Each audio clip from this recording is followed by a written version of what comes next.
Blended learning is really an approach to teaching and learning where we're using different modalities and intentionally incorporating digital content and tools in our instruction.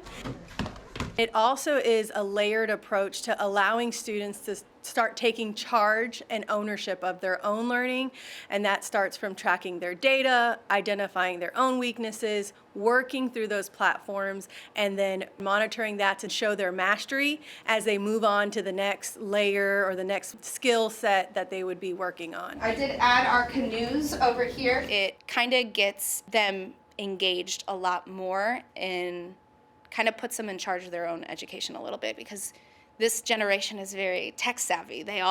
Almost all of them have either a tablet at home or a smartphone, or they see their parents with one, and so they interact with technology at home. So if they're doing that on the daily basis, why not bring that into the classroom and integrate Chromebooks or even tablets and kind of give them more options here at school? Okay, so I asked her a question, so is it declarative? What was going on in our classroom was our teacher makes us go in groups, so whenever she told us that we had to make sure we were doing what we were supposed to do. You guys, we did this in verse before. Even when we do stuff whole group, they know the expectations. When we do stuff independently, they know the expectations. When we do stuff small group, they know the expectations. You're right. So they know they have to be on task at all times, but also helping each other. If you see someone struggle, help them. And not just be relying on a teacher, they can rely on each other. I like it better because whenever you're in smaller groups, you can talk to your partners. Our classroom really likes to be in computer and also likes paper. So we just first do half paper and then half computer. A lot of trading from that. So I really like using blended learning just because there's so much you can do with technology now, and it's incredible to see how they interact with it and how engaged they are in the lessons now because of that factor. This is fun because normally we're on our phones and technology is very fun for us instead of writing with our hands. Being able to do something in a computer is very fun.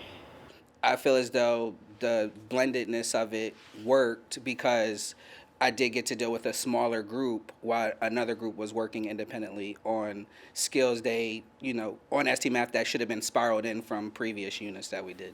So that's equal to 10. Now how many single dots or how many single cubes am I going to highlight? Students, I've noticed, have taken a lot more ownership in what they have been learning.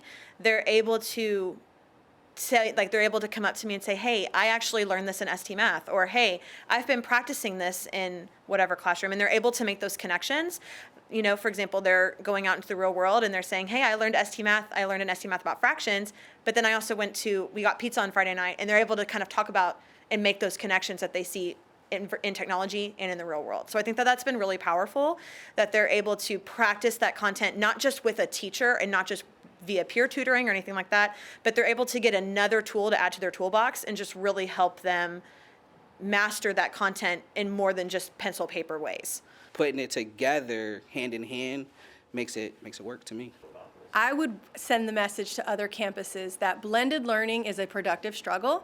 At the beginning, it's just a little bit out of your comfort zone because we're so used to paper, pencil, what's in our textbook, but really you reap the benefits as you step out of your comfort zone, and you're really going to see students taking ownership and then them knowing where they're going, what they need to do, and when they get there, it's that much sweeter. Did he read it right? He did. Good job.